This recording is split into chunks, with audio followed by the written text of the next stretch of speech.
A racist bank manager sees a black man walk into a bank and instantly assumes that he is up to no good, so he calls security on him. However, the manager gets hit with karma the next time he sees the black man walk into the bank.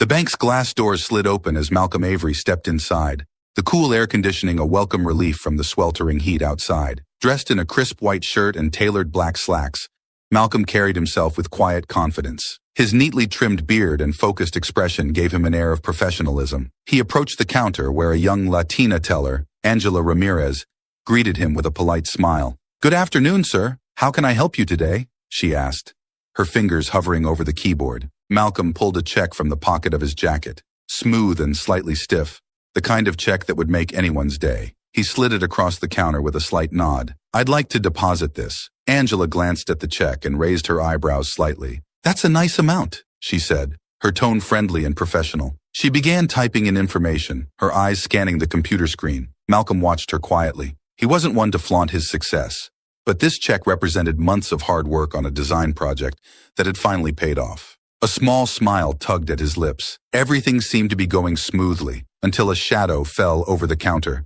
"Excuse me, Angela, I'll take it from here," a voice said, smooth and authoritative.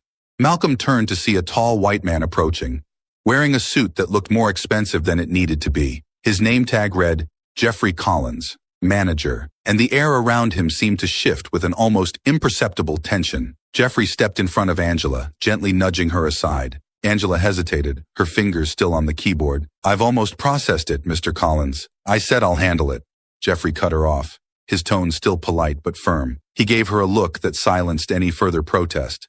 Angela stepped back reluctantly, giving Malcolm a quick, apologetic glance before retreating. Malcolm's smile faded. Something about the manager's sudden intervention didn't sit right with him. He straightened up, watching Jeffrey carefully as the man picked up the check and examined it with exaggerated scrutiny. "This is quite a large amount," Jeffrey said, his eyes flicking up to meet Malcolm's. "You don't see checks like this every day." Malcolm frowned. "It's a legitimate check. I earned it." "I'm sure you did," Jeffrey replied, though his tone carried a hint of something else. He placed the check down on the counter and crossed his arms, leaning forward slightly. "But you understand that when we see something like this, we have to ask questions." Malcolm's grip tightened on the edge of the counter. "What kind of questions?" Jeffrey tilted his head slightly, his smile thin and unconvincing. "Oh, just the usual. Where did the check come from? What kind of work do you do to receive this kind of payment?" "I'm a graphic designer," Malcolm replied, trying to keep his voice even. "It's payment for a project I completed." Jeffrey didn't move. He studied Malcolm for a long moment,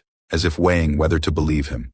The smile remained plastered on his face, but it felt more like a mask than anything genuine. "I see. And the company that issued this check, do you have any documentation to prove the legitimacy of the transaction?" Malcolm felt a chill run through him, despite the air conditioning. "Documentation? The check itself is proof. The bank can verify it." Jeffrey's eyes narrowed ever so slightly. Of course. But, we've had situations in the past where people have tried to pass off questionable checks. It's important to make sure everything is above board." The underlying message in Jeffrey's words hit Malcolm like a slap. He wasn't just asking questions.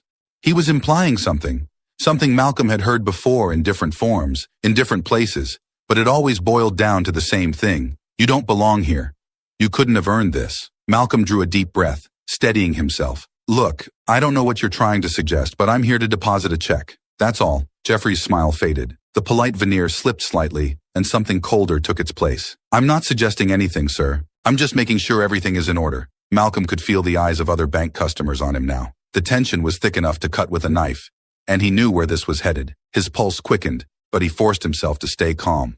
He'd dealt with situations like this before, and he wasn't going to let this man bait him into a confrontation. Not here. "You can verify it," Malcolm repeated firmly. "I'm not leaving until you do." Jeffrey raised an eyebrow, his eyes flashing with irritation. "Sir, I suggest you lower your tone." Malcolm opened his mouth to respond, but before he could speak, Jeffrey took the check in his hand and folded his arms, stepping back slightly. "I think we'll need to take a closer look at this," Jeffrey said, his voice now fully devoid of any pretense of friendliness. He gestured toward the back of the bank. "If you'll just wait here for a moment, I'll be right back." Malcolm didn't like the way this was going. He glanced toward the door where 2 security guards stood nearby, their eyes trained on him. His heart pounded in his chest, and he felt the frustration rising. He knew exactly what was happening, and it had nothing to do with the check. As Jeffrey walked away with the check in hand, Malcolm leaned against the counter, forcing himself to breathe slowly. This was far from over. Malcolm watched Jeffrey disappear into the back of the bank, the check still in his hand. The air around him felt thick, charged with the weight of assumptions and silent accusations. His fingers drummed lightly on the counter as he glanced at Angela, who stood behind the counter, her discomfort evident. Angela caught his gaze and gave him a sympathetic look. Her voice hushed as she spoke. "I'm really sorry about this. I've seen you around here before, and I've never seen anything like this happen with your transactions." Malcolm appreciated her attempt to smooth things over, but it didn't help. He nodded slightly but said nothing. His eyes darted toward the security guards at the entrance again. One of them, a tall, muscular man, glanced in his direction, then spoke quietly into his walkie-talkie. The feeling in the pit of Malcolm's stomach twisted. Minutes passed. The chatter of the bank's other customers felt like background noise, distant and irrelevant to the tension building inside him. Every second that ticked by felt like a deliberate delay, an unspoken decision to question not just the check, but him. The idea that he could be doubted for simply existing here, in this moment, gnawed at him. Then, just as Malcolm was about to approach the counter again, Jeffrey returned. The look on his face had changed. Gone was the thin veneer of politeness. In its place was something sharper, colder, and unyielding. Jeffrey placed the check on the counter, but his hand remained on top of it, as though he was guarding it. His eyes met Malcolm's with an almost palpable sense of authority. "I've decided to handle this personally," Jeffrey said, his voice steady but dripping with condescension. "There's something about this check that just doesn't sit right with me." Malcolm blinked. His frustration started to boil over, bubbling just beneath the surface. He leaned in slightly, lowering his voice, though his words were clear. "What exactly is it about the check that doesn't sit right with you?" Jeffrey's expression didn't change. "I think you know what I'm talking about," he said, his tone veiled but direct. Malcolm's jaw tightened. "No, I don't know." Why don't you tell me?" Jeffrey let out a slow breath, his lips curling into something that might have resembled a smile, though it didn't reach his eyes. "Let's not play games, Mr. Avery. A check of this size, well, we have procedures in place for situations like this." "Situations like what?" Malcolm asked, the edge in his voice unmistakable now. His hands clenched into fists at his sides, though he kept them under control. Jeffrey's hand finally lifted from the check, but instead of giving it back, he folded his arms. "It's unusual for someone like you to be walking in with a check this large. We need to make sure it's not fraudulent." Malcolm stared at him, his heart racing, his breath shallow. The words hit him like a punch in the gut. "Someone like you." He knew exactly what Jeffrey meant. He had dealt with this before. Subtle words that carried a not-so-subtle message. "You're accusing me of fraud?" Malcolm asked, his voice steady but laced with anger. He couldn't believe how quickly this was escalating. "I'm not accusing anyone of anything," Jeffrey replied smoothly, though the smirk on his face suggested otherwise. "I'm just saying that we need to be cautious when handling such large sums of money. It's protocol, you understand." "Protocol?" Malcolm scoffed. "I've been banking here for years. You can check my account records. I've never had an issue." Jeffrey shrugged. "Times change. Protocols change. And this check, it just doesn't add up." Malcolm took a step forward, his eyes narrowing. "What doesn't add up is why you're treating me like a criminal for trying to deposit money that I earned." The temperature in the room seemed to drop as the two men stared each other down. The tension was palpable now, drawing the attention of nearby customers and staff. Angela looked visibly uncomfortable, shifting from foot to foot behind the counter, unsure of what to do. Jeffrey straightened, his smile gone now. "I suggest you calm down, Mr. Avery.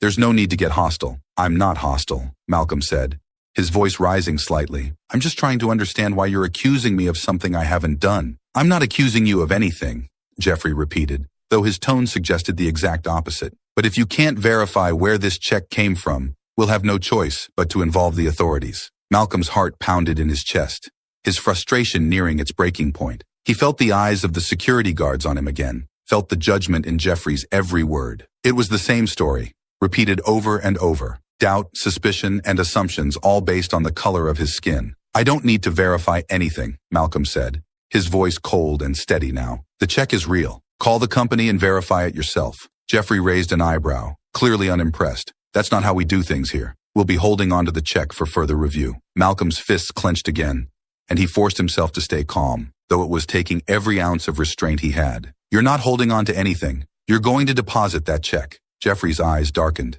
"Sir, if you continue to act this way, I'll have no choice but to ask security to remove you from the premises." Malcolm stared at him, the anger simmering just beneath the surface. I'm not leaving until you deposit my check. A tense silence followed, and for a moment, neither man moved. Then Jeffrey took a slow, deliberate step backward, his hand raised slightly as he glanced over Malcolm's shoulder. "Security!"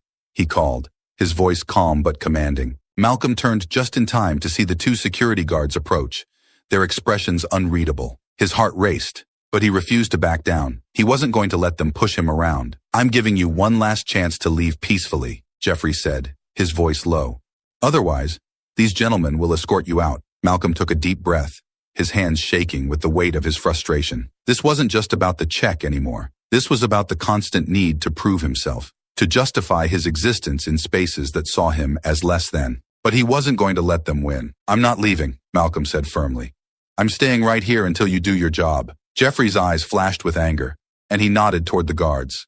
"Escort him out." Before Malcolm could react, the guards were on him, grabbing his arms and pulling him toward the exit. His heart pounded in his chest as he struggled against their grip, the humiliation washing over him like a wave. As he was dragged out of the bank, Malcolm's voice rang out, firm and unwavering. "You're going to regret this." Jeffrey stood at the entrance, watching with cold satisfaction as Malcolm was thrown out onto the sidewalk. The doors slammed shut behind him. Malcolm's chest rose and fell as he stood outside the bank, the summer heat prickling at his skin. He adjusted his shirt and paced in frustration, still trying to process what had just happened. People walking by glanced at him curiously, but he didn't care. His mind raced with anger and disbelief. How could something as simple as depositing a check turn into this? Inside the bank, he could see Jeffrey through the large glass windows, standing near the entrance. The smug look on his face made Malcolm's blood boil. He wanted to storm back in and demand that his check be deposited, but he knew the security guards would be on him in seconds. Instead, Malcolm stood his ground outside the door, breathing deeply to calm himself. His phone buzzed in his pocket, and he pulled it out, briefly glancing at the screen. It was a work message, something that suddenly felt trivial compared to the storm swirling inside him. He glanced back at the bank and caught the eye of Angela Ramirez, the teller who had originally tried to help him. She looked distressed, almost apologetic, but she was powerless to do anything. He could tell that she knew the situation was wrong, but there was only so much she could do against someone like Jeffrey. Before Malcolm could decide his next move, the bank's door swung open, and Jeffrey stepped out. His polished shoes clicked on the pavement, and he straightened his suit jacket, acting as though he owned the sidewalk just as much as he did the bank. "Are we still doing this, Mr. Avery?" Jeffrey said, his voice dripping with condescension. "I thought we made it clear inside. Your check isn't being deposited until we verify everything. You can come back later if you want, but causing a scene out here isn't going to change anything." Malcolm clenched his jaw, forcing himself to stay calm, though his frustration was evident in every breath he took. "This isn't about the check, and you know it." Jeffrey raised an eyebrow, feigning innocence. "Oh? What do you think it's about then? You saw a black man walk into your bank with a big check, and you decided that there's no way it could be real," Malcolm said, his voice low but intense. "That's what this is about." Jeffrey's expression hardened. "Watch your tone, Mr. Avery. I don't appreciate being accused of something that has no basis in reality." "There's no basis in reality for what you're doing to me either," Malcolm shot back. "I came in to deposit a check, and now I'm being treated like a criminal." "You're being treated according to our policies," Jeffrey said smoothly. "We have procedures in place for verifying large sums of money. You of all people should understand that." "Me of all people?" Malcolm repeated, his voice rising. "You mean black people, right? That's what you're trying to say." Jeffrey's eyes narrowed, but he kept his calm facade. "Sir, you're making this about race, but that's not what's happening here. I'm simply following the rules. Rules that don't seem to apply when someone else walks in with the same check," Malcolm countered. "I've watched people walk out of that bank with way more than I'm asking for, and you didn't even blink." Jeffrey took a step closer, his eyes hardening. "I suggest you leave before this gets worse for you. You're causing a disturbance, and I won't hesitate to call the police if you continue." The mention of the police hit Malcolm like a bucket of ice water, but it didn't stop him. If anything, it fueled his anger further. He wasn't backing down, not after everything that had just happened. "I'm not going anywhere," Malcolm said, his voice steady. "You can call whoever you want, but I'm not going to let you treat me like this." Jeffrey's smirk returned, and he stepped back, folding his arms across his chest. "Fine. Have it your way." Malcolm's heart raced as Jeffrey pulled out his phone, dialing a number with deliberate slowness. He could hear the faint sound of the phone ringing, then a brief pause before Jeffrey spoke. "Yes, this is Jeffrey Collins at First National Bank. I have a situation here. A man refusing to leave after causing a disturbance inside the bank. I think it would be best if an officer came by to handle the situation. Malcolm could hardly believe what he was hearing. His body tensed as Jeffrey shot him a satisfied look, as though daring him to do something about it. It was as if the manager had been waiting for this moment, relishing the idea of putting Malcolm in his place. Jeffrey ended the call and pocketed his phone, turning back to Malcolm. You've made your point clear, Mr. Avery. The police will be here soon to deal with it. Malcolm shook his head, disbelief flooding him. This isn't over. You'll regret this. Jeffrey chuckled softly, the sound infuriatingly smug. We'll see. Malcolm turned away, pacing again as he tried to collect his thoughts. He could see people inside the bank watching, whispering among themselves. Some of them looked concerned, others curious, but none of them intervened. The entire world felt like it was closing in on him, like he was being forced into a corner he couldn't escape from. The seconds ticked by, and soon, Malcolm heard the unmistakable sound of sirens in the distance. His stomach knotted with anxiety, but he kept his head held high. He wasn't going to let Jeffrey or anyone else strip him of his dignity. As the sirens grew louder, Malcolm braced himself for what was coming next. The sirens stopped abruptly, their wailing cut short as the police car pulled up to the curb. Malcolm stood frozen, his heart pounding in his chest as two uniformed officers stepped out of the car. One was tall and broad-shouldered, while the other, a bit shorter, wore an expression that could only be described as weary indifference. Both of them approached with slow, deliberate steps, their eyes fixed on Malcolm as if he were already guilty. Jeffrey stood off to the side, arms folded across his chest, his face twisted into a smug smile. He gave the officers a small wave, motioning toward Malcolm as though he were handing over a problem that needed to be dealt with. Officers, Jeffrey began, his voice smooth and calm. This is the man I called you about. He was inside the bank, causing a disturbance and refusing to leave after we asked him multiple times. I'd appreciate it if you could handle the situation. The taller of the two officers, Officer Daniels, turned his attention to Malcolm, sizing him up in a way that made Malcolm's skin crawl. Is that true? Daniels asked, his voice flat. Malcolm opened his mouth to speak, but the frustration and anger that had been building inside him all afternoon made his words come out sharper than intended. No, it's not true. I wasn't causing a disturbance. All I did was try to deposit a check, and this guy decided to accuse me of fraud for no reason. Daniels raised an eyebrow, glancing over at Jeffrey, who gave a slight shrug. He's lying, Jeffrey said, his voice sickeningly calm. We have protocols for situations like this, and he refused to cooperate. Malcolm's fists clenched at his sides, but he forced himself to take a deep breath. The check is real. If you call the company that issued it, they'll tell you the same thing. This is just about him not believing I could have that kind of money. Officer Daniels exchanged a look with his partner, Officer Green, who gave a small nod as though to say, let's get this over with. Daniels then turned back to Malcolm. Sir, I'm going to ask you to step aside while we sort this out. But for now, I need you to calm down. Malcolm's frustration boiled over. I am calm, he said, though the tension in his voice betrayed him. I've been calm this whole time. It's him, he pointed at Jeffrey, who stood smugly by, who's trying to turn this into something it's not. Daniel's expression remained unreadable, but his hand drifted toward the radio clipped to his shoulder. I need you to step away from the building, sir, he said again, his voice firmer this time. If you don't comply, we'll have to take you in. Malcolm's eyes widened in disbelief. Take me in? For what? Trying to cash a check? Officer Green stepped forward now, his posture tense. Look, you can cooperate or we can escalate this. It's up to you. Malcolm felt trapped. He looked from the officers to Jeffrey, who was watching with cold satisfaction, and back to the officers again. His heart pounded in his chest, but he knew there was no winning here. The odds were stacked against him. If he didn't comply, he'd end up in handcuffs, or worse. With a frustrated sigh, Malcolm raised his hand slightly, taking a step back. Fine, I'll step aside. But this is wrong, and you know it. Officer Daniels gestured toward the sidewalk. Stand over there, sir, and don't move until we tell you otherwise. Malcolm backed away slowly, moving toward the spot where Daniels had pointed. His mind raced, anger still coursing through him. He had done nothing wrong, yet here he was, being treated like a criminal simply for standing his ground. Jeffrey stepped forward again, his face still twisted into that smug grin. Thank you, officers. I'm sure you'll sort this out quickly. The officers barely acknowledged him as they turned their attention back to Malcolm. Daniels spoke into his radio, calling for backup, while Green stepped closer to Malcolm, watching him carefully, as though expecting him to make a wrong move at any moment. Malcolm stood there, his fists clenched, his mind reeling. The humiliation was overwhelming. He could feel the stares of the passers-by, the silent judgment in their eyes. To them, he was just another black man causing trouble. They didn't know the truth, and they probably didn't care. After what felt like an eternity, Officer Daniels approached again, his face still impassive. "You're coming with us," he said simply. Malcolm's eyes widened. "What? For what?" Daniels didn't flinch.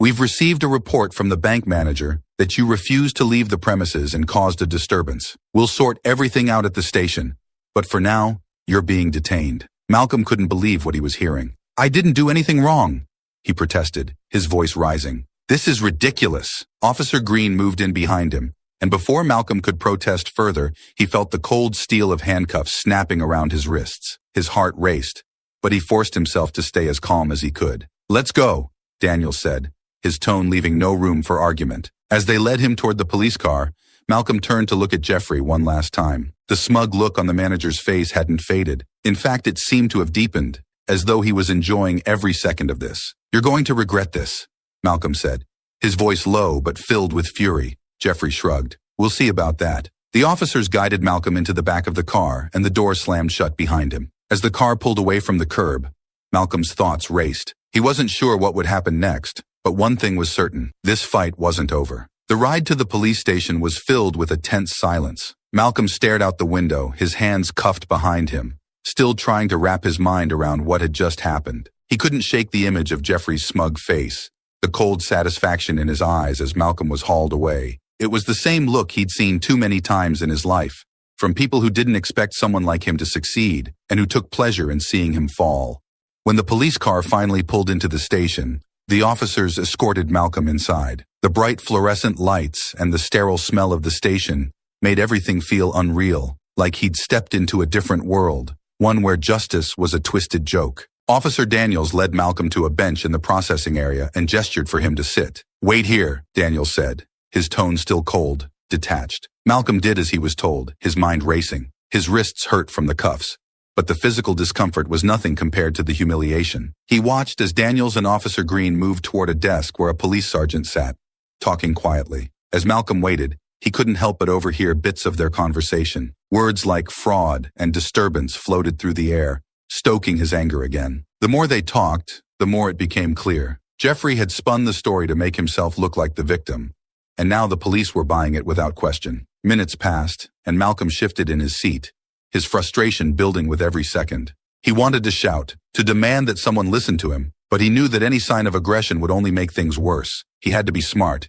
He had to stay calm. Finally, Daniels returned, carrying a clipboard and a stack of papers. He sat down across from Malcolm, looking at him with that same indifferent expression. "We're going to take your statement," Daniels said, flipping through the pages on the clipboard. "You'll have a chance to explain your side of things." Malcolm's jaw tightened. "Explain my side? I didn't do anything wrong. I walked into that bank to deposit a check, and your friend Jeffrey decided I didn't belong there." Daniels barely reacted. "The manager has a different version of events. He claims you refused to cooperate and caused a scene when asked to leave." "Refused to cooperate?" Malcolm's voice rose despite his efforts to remain calm. "He accused me of trying to deposit a fake check. I didn't cause a scene. I defended myself from his lies." Daniels sighed, his expression unchanging. "We'll contact the company that issued the check. If everything checks out, you'll be free to go.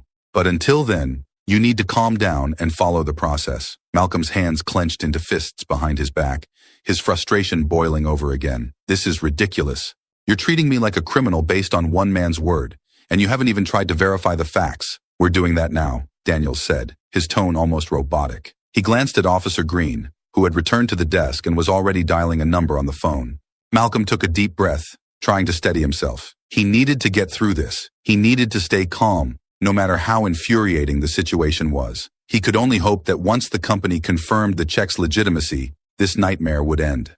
As Green made the call, Malcolm sat in silence, his mind racing. He wondered how many other people had been in his position, people wrongfully accused, their dignity stripped away by someone who assumed the worst about them. He had worked too hard, sacrificed too much to be reduced to this. Minutes passed, and Malcolm's pulse quickened as he watched Green on the phone, nodding occasionally, scribbling notes onto a pad of paper. Every second felt like an eternity, the uncertainty gnawing at him. What if they found a way to turn this against him, to keep him here longer?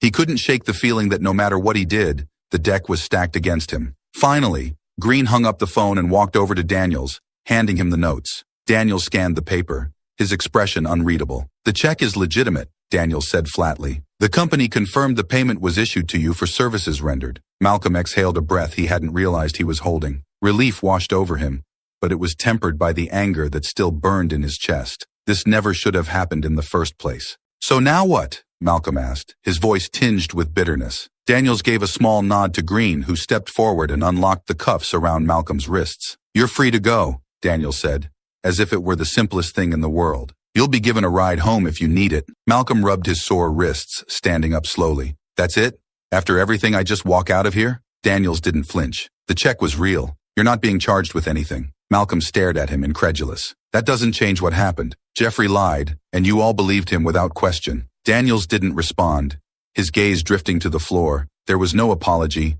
no acknowledgement of the wrong that had been done. Just silence. Malcolm shook his head. This isn't over, he muttered, walking past the officers and out of the station. His body felt heavy, weighed down by everything he had endured, but his mind was already turning, already planning the next steps. He wasn't going to let this slide. Not this time. The next day, Malcolm sat on his living room couch, staring at his phone. The words in the article he had just read bounced around in his head. The story was out there, but it was still small, just a brief mention in a local outlet, barely scratching the surface of what had really happened. The bank's statement about investigating the matter didn't sit right with him. He knew how these things went. They would issue a statement, let things blow over, and Jeffrey would continue in his position, smug and unrepentant. That couldn't happen. Not this time. His mind raced as he thought about what to do next. He had already been through enough. Hauled into the police station, humiliated in front of everyone at the bank, and forced to prove his innocence over a simple check. It was bigger than just him now. It was about making sure Jeffrey Collins didn't get away with what he had done, not just for his own dignity, but for others who might face the same treatment. Malcolm picked up his phone and scrolled through his contacts. There was one person he knew could help, Rebecca Cole, a local investigative reporter who had a reputation for taking on stories about racial injustice. They had met once at a community event, and she had given him her card, saying if he ever had a story, to give her a call. Without hesitating, Malcolm dialed her number. The phone rang twice before a brisk professional voice answered. Rebecca Cole speaking. Hi, Rebecca. This is Malcolm Avery. We met a while back at the... I remember you, Malcolm, she interrupted, her tone softening. How have you been? Malcolm took a deep breath, then launched into the story. Not great, actually. I've been dealing with something I think you might be interested in. He explained everything that had happened at the bank. How Jeffrey Collins had accused him of fraud, how he had been dragged out by security, how the police got involved, and how, even after it was all proven false, the bank only gave a weak promise to investigate. Rebecca listened intently, only asking a few clarifying questions as Malcolm recounted the events in vivid detail. By the time he finished, her voice was firm and determined. Malcolm, this is a story people need to hear. This isn't just about a misunderstanding at a bank. It's about systemic racism and the abuse of power. I can have a crew meet you tomorrow morning, and we'll get your side of the story on record. Are you comfortable going on camera? Malcolm hesitated, but only for a moment. He knew that going public would be uncomfortable, but staying silent felt worse. I'll do it. I want people to know what happened. Great, Rebecca said. I'll handle the rest. We're going to make sure this story doesn't disappear. The next morning, Malcolm found himself standing in front of the bank where it had all gone down. A camera crew was setting up nearby, and Rebecca was beside him, holding a notebook and speaking to him quietly about what to expect during the interview. The morning sun glinted off the bank's glass facade, casting a cold reflection of the place that had become a battleground for his dignity. Once the camera was rolling, Malcolm spoke. He told his story again, this time for the public to hear. He didn't hold back. He talked about Jeffrey Collins' thinly veiled racism, how the accusation of fraud was baseless, and how he had been dragged to the police station without any real cause. He recounted the humiliation, the frustration, and the undeniable sense that he had been targeted simply because of the color of his skin. Rebecca asked questions, guiding the interview, but it was Malcolm's voice that carried the weight. When the interview wrapped, Rebecca assured him it would be on the evening news, and that they were going to push the story hard. As Malcolm walked away from the bank, he felt lighter, but he also knew that the real battle was just beginning. That evening, Malcolm sat in front of his TV, watching the news. Rebecca had been true to her word. His face appeared on the screen, and the story was told in full, complete with footage of the bank, interviews with people from the neighborhood, and clips of Malcolm explaining exactly what had happened. The response was immediate. Within hours, the story started to spread. Social media lit up with people calling for action, demanding that the bank take real responsibility for what had happened. Hashtags like March Justice for Malcolm and March Fire Collins began trending, and more news outlets picked up the story. The next morning, Malcolm's phone buzzed with notifications. Friends, family, and even strangers reached out to offer support, many sharing similar stories of discrimination. But one message stood out, a statement from the bank's corporate office. First National Bank does not tolerate discriminatory practices in any form. We are conducting an internal review and have suspended Mr. Jeffrey Collins pending further investigation. We are committed to ensuring that all of our customers are treated with respect and dignity. We will take appropriate action based on the findings of the review. Malcolm read the statement twice. It was a start, but he wasn't satisfied yet. Jeffrey had been suspended, but Malcolm wanted to see him gone for good. He picked up his phone and sent a quick message to Rebecca. Keep the pressure on. They're trying to wait this out. By the end of the week, the bank was forced to issue another statement, this time more direct. After completing our internal investigation, we have terminated Mr. Jeffrey Collins' employment with First National Bank. We deeply regret the incident and are taking steps to ensure that such an event never happens again. We apologize to Mr. Malcolm Avery and will be conducting additional training for all employees to prevent discrimination. Malcolm read the statement slowly, letting the words sink in.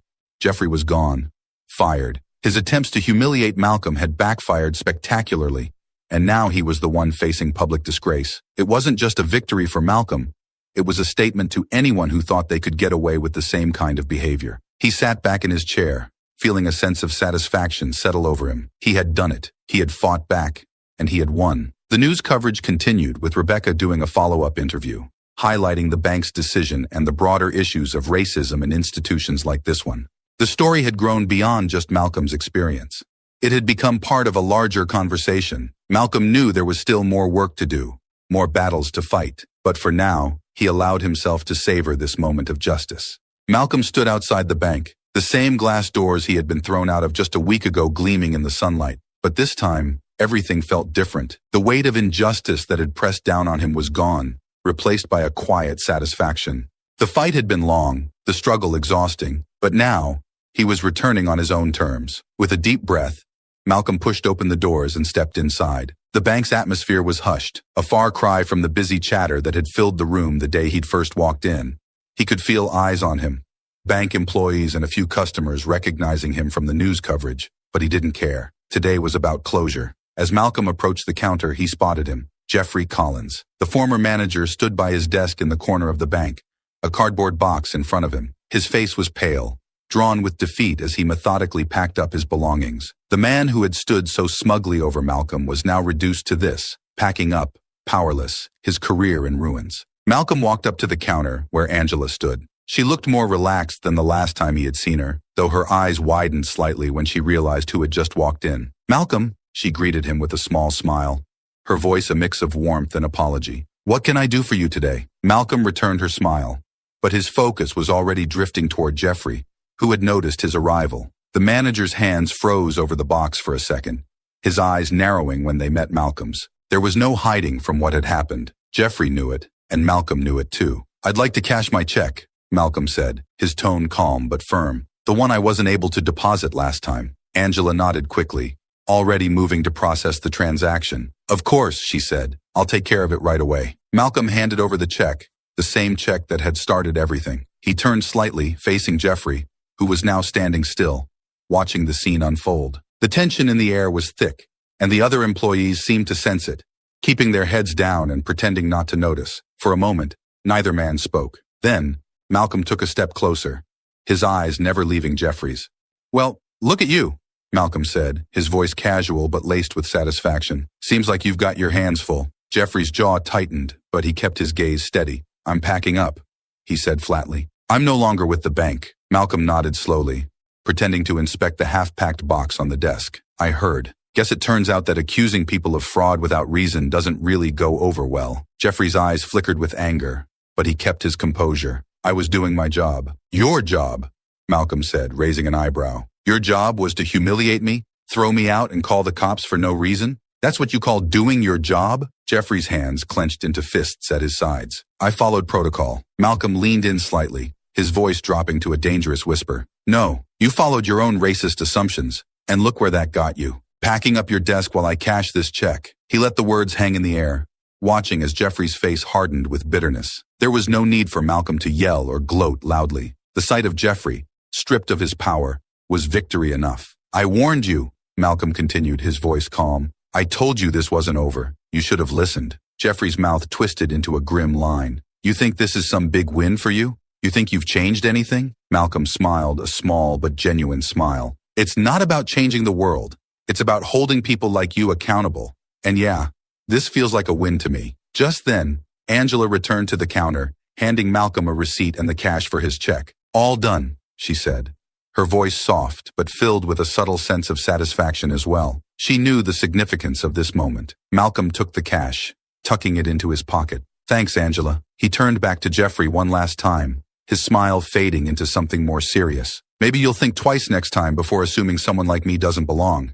If there even is a next time." With that, Malcolm turned and walked toward the exit, his head held high. As he pushed open the glass doors and stepped out into the sunlight, he felt lighter than he had in days. He had faced down the man who had tried to tear him down, and he had won. Not just for himself, but for everyone who had ever been in his shoes. Behind him, Jeffrey Collins was left standing in the bank, packing up the last of his things, knowing that his downfall had come at the hands of the man he had tried to ruin. It had been a few weeks since Malcolm's final visit to the bank. The chaos surrounding the incident had started to settle down. The media had moved on to other stories. And while Malcolm still occasionally received messages of support, the world had continued to turn. Malcolm sat on the front porch of his house, watching the sun dip below the horizon, casting a warm, golden glow over the neighborhood. He sipped his coffee, his way of winding down after another long day at work. The weight that had been pressing on him since that day at the bank had lifted, but the memory of it lingered, a reminder of just how fragile dignity could be in the face of power. He glanced down at his phone, where a news article about the bank's newly implemented anti-discrimination policies flashed across the screen. They had been forced to act quickly, implementing new training for all employees and conducting reviews of their procedures. The bank's name had been tarnished, and they were scrambling to fix it. But to Malcolm, it wasn't just about the policies or the corporate apologies. It was about something deeper, something he'd always known, but had been forced to confront head-on. The world wasn't always fair, especially not to people like him. He had always been aware of the obstacles, the quiet judgments, the assumptions about what he could and couldn't do. But now, after everything he'd been through, he felt stronger, more certain of his place in a world that sometimes tried to push him out. His thoughts drifted back to the moment when he stood face to face with Jeffrey Collins in that bank. He had always known men like Jeffrey existed, men who would rather see him fail than succeed, who assumed the worst simply because of the color of his skin. But for once, Malcolm had been able to turn the tables. He had stood his ground, fought back, and walked out with his dignity intact. It hadn't been easy. There had been moments when he thought about walking away, about letting it go, but he hadn't. He had pushed forward, not just for himself, but for every person who had ever been made to feel like they didn't belong. And in the end, it had been worth it. Not just because Jeffrey had been fired, but because Malcolm had proven something to the world and to himself. It wasn't about the check or even about the bank. It was about the fight, the refusal to let someone else define his worth. Malcolm took another sip of his coffee, feeling the warmth spread through him. He had come out of this stronger, more confident in who he was and what he could do. There would be other battles, no doubt. This wouldn't be the last time someone tried to put him in a box to tell him he didn't belong. But now he knew he had the strength to push back every single time. As the sun finally dipped below the horizon, Malcolm stood up, feeling the cool breeze sweep through the air. He pocketed his phone, the words of the news article already fading from his mind. There was work to be done always, but for tonight, he allowed himself to rest. He had fought the fight, and he had won, and that for now was enough.